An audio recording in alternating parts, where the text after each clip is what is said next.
Hello everybody and welcome back to OMB Reviews. I am the critic who is a cynic, hoping well, and today has been a crazy day, which is why this video is coming in late. A lot of things going on in DC. I covered this a little bit on the OMB Report, my second channel, so if you want to go check that out, please feel free to go ahead and do so. But I did want to get a video out today to talk about this because I saw this actually a lot earlier in the day today. This was actually one that was posted yesterday that I thought was important to talk about because, as you all know, I love movie theaters. I used to work at a movie theater. I used to work at AMC, and so therefore to hear that movie theaters are going through this difficult time is one thing that really I think frustrates me a lot. And the fact that studios are obviously not taking responsibility for that and are just expecting the American people to give bailouts to theaters, which obviously if they're being forced to shut down, it makes sense for that to potentially be at least a part of the discussion. Whether we agree on that or not, I think is definitely something that's up for debate. But the fact that studios are expecting it to happen and are basically assuming it's going to happen, so that way they have theaters to continue to go to after the fact, when they could easily help theaters by releasing their damn films out and getting the process moving forward. Again, the box office could get a lot better if they started to consistently release movies out and get people back to the theater and get used to going to the theater again, versus just putting it out on streaming or putting things off and killing theaters in the process, while also training people to stay at home instead. Before I go any further, though, please be sure to smash that like button, hit that smash the subscribe button, smash the rumble button if you're watching over there. I also upload to Minds Plus. So as you can see from this headline, AMC Entertainment has raised $200 million in the month of December. That's pretty good for a month. But notice that it says out of the $750 million it needs to survive COVID. As the CEO Adam Aron says here, quote, "We're not there yet," end quote. This is something where you look to it and you say $200 million is a pretty good amount of money, but they still need a good, $550 million. Remember that AMC not too long ago said that if things don't get back to normal, by the end of January, they will be out of business. They'll have to file for bankruptcy.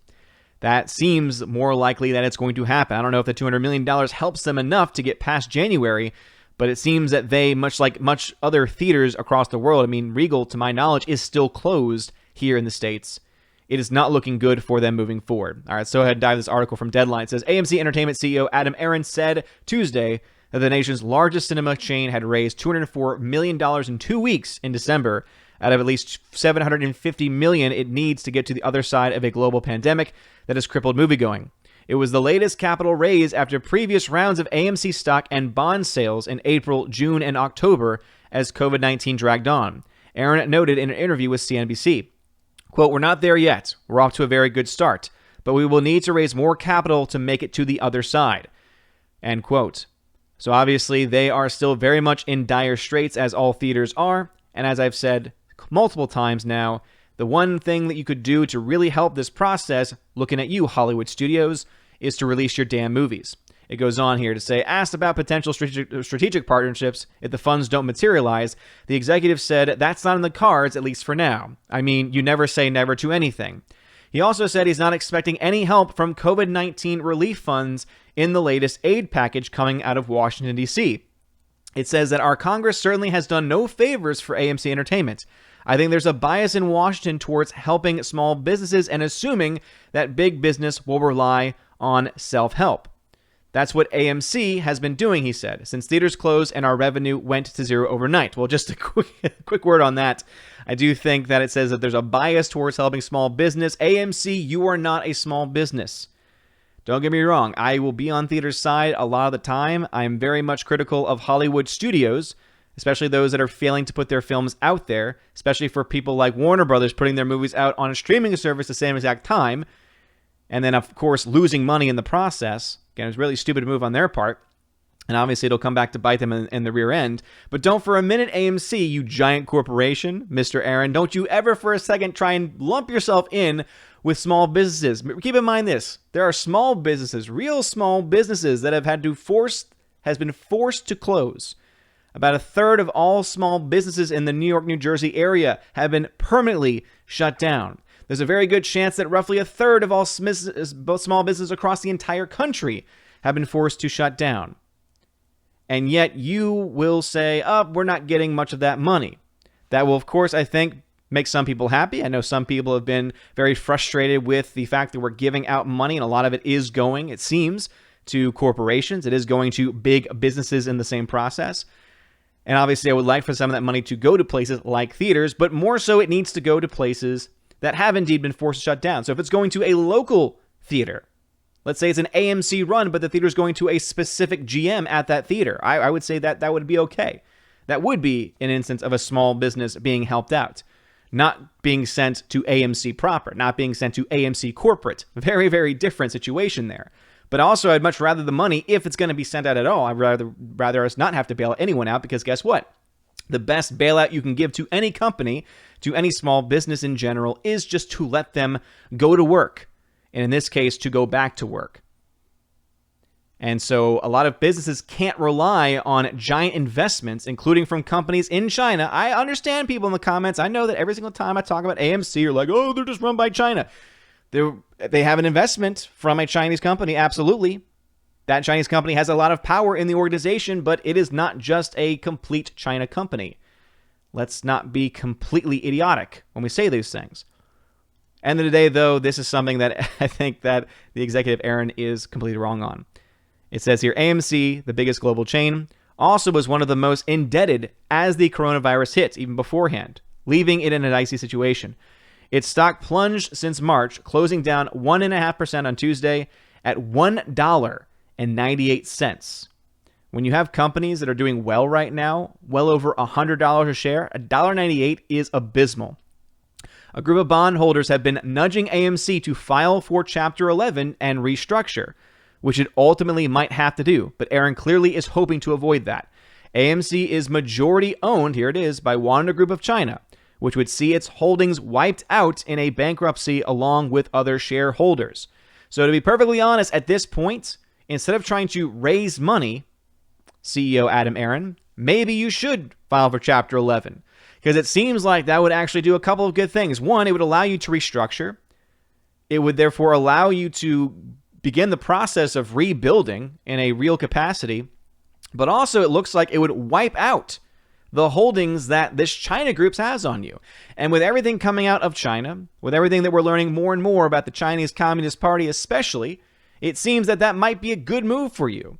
What better way for you to get American citizens especially coming back to your theaters in droves than to have a part of your restructuring process giving the giant middle finger to China? I think that would actually be a good move on your part, especially since theaters at this point do not seem to be in a very good state of affairs.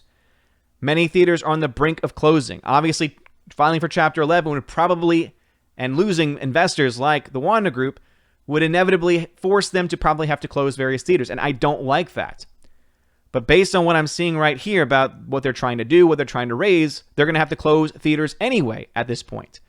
And instead of trying to rely on taxpayer dollars to bail you out, instead, maybe you should talk about restructuring and, in the same time, play hardball with these studios. And make it very clear to them, saying, if you will not back us during these dire straits, why would we back you? And for a while, it looked like theaters were trying to do that by saying, we're not going to show any of this studio's movies while they have a shortened theatrical window. We're not going to do it. And yet, what did I see happen? I saw, after all the complaints about, most recently, Wonder Woman 84, them promoting it nonstop to be seen in theaters. That would have been an opportunity for them. So again, movie theaters are in dire straits. AMC is looking to raise money. Does not look like it is going to get there if they, as it says here, want to survive. And to be honest, one of the best options that they could have is to file Chapter 11, because again, that would allow them to restructure. I'm not a complete expert when it comes to that, but it would indeed allow them to restructure. And based on this article at the very least, which as you can see at the very top is NewsGuard certified, is something that would eventually lead to the holdings of the Wanda China Group be wiped out, along with other shareholders, which might be the best option for them to rebuild themselves, especially as an American company, one that most people could then support, and hopefully one that could stand up to the tyranny of Hollywood studios, who are obviously in the bed with politicians, which is why they are allowed to have their productions continue. While small businesses in California, especially in New York, are forced to close, they get to build their food tents and shoot their pictures. They get to complain when someone doesn't wear a mask. Looking at you, Tom Cruise. All the while, real Americans, thousands upon thousands, millions of Americans are losing work, losing money, losing jobs in the same process. So anyway, that's just my quick thought on that. What are your thoughts about this? Do you think that AMC should file for bankruptcy for Chapter 11, which would, of course, wipe out the China influence? Again, obviously, I think that that would be a good thing for multiple reasons, but as I mentioned, that restructuring would probably lead to a lot of people losing their jobs, a lot of theaters being forced to close, and that, of course, is something that I am a lot more sensitive to because I've worked at a theater before, and I know the type of person that tends to work at those theaters, and it would therefore take away those opportunities from them to be able to work at those locations. I know that Cinemark is doing relatively well in comparison to a lot of other theater chains. There is a good chance that Cinemark will probably be able to invest and to buy some of the theaters that end up getting sold off at some point. But at this point, it seems that Adam Aron and others in the upper echelon of AMC are putting off the inevitable, and it might be a good time, especially as we begin this process of recovery, hopefully begin this process of recovery. Hopefully no more mask mandates, but based on the incoming administration, that looks like that would probably be even further scored, which I think will be terrible for small businesses especially. Maybe it's time to start thinking that as an alternative. But anyway, let me know your thoughts about this and anything I mentioned in the comments section below. If you like this video, please be sure to smash the like button, smash the rumble button. It really does mean a lot. You're all amazing and beautiful people. Please stay safe out there. Again, things are crazy right now in our world. Please also be good to one another. And as a famous person once said, party on, dudes.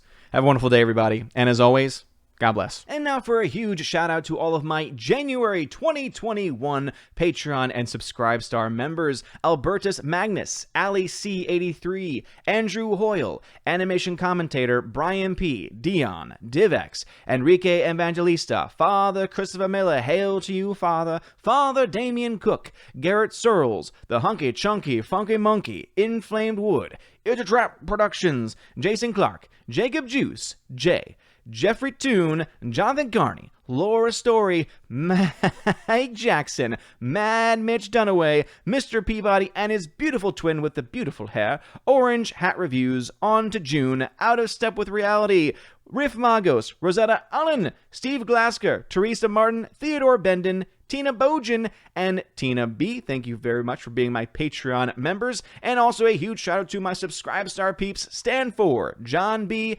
Perpetual Punster, Mr. Roy, Glinzer, Darkstar57, J. Alex McCarthy Jr., US 888-209 Fast, Dean Heiss, J-Rod the Beer Guru, Nevadan G. Adams, and ZK Man. You guys are all freaking amazing. Thank you so very much for being supporters. If you want your name shouted out, please consider joining on Patreon, where for $1 a month, you can get your name shouted out at the end of every single video and live stream. For $5 a month, you get access to that, and also you get access to exclusive giveaways, where I give away 4Ks, Blu-rays, digital codes, etc. $10 a month will get you all that, plus also access to a special podcast that I do with John the Flick Pick Flickinger. Lots of fun. We do Q&As from that as well, so you get access to asking those Q&As, asking us any wide variety of questions. And for $25 a month, you get all of that stuff, plus you get to be featured once a month on the Chosen of Valhalla live stream. And also for that first month, you get a free t-shirt shipped anywhere throughout the world. So if you want to consider any of those things, please check out the links in the description below, where you can find my Subscribe Star and Patreon, and also other ways to support the channel.